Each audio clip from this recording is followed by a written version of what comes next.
அந்த அறிவிப்போல் அன்ப தருவாளே சின்ன அறிவிப்பும் இன்றி சுடுவாளே நீயும் தும்மிடி ஆயுசு நூறாக என் உயிர் உன்னோட பத்திர சொத்தாக என் பார்வை உன்னோடு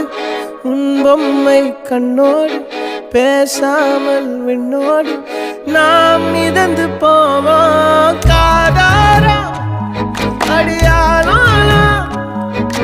நான் தாங்க மாறோடு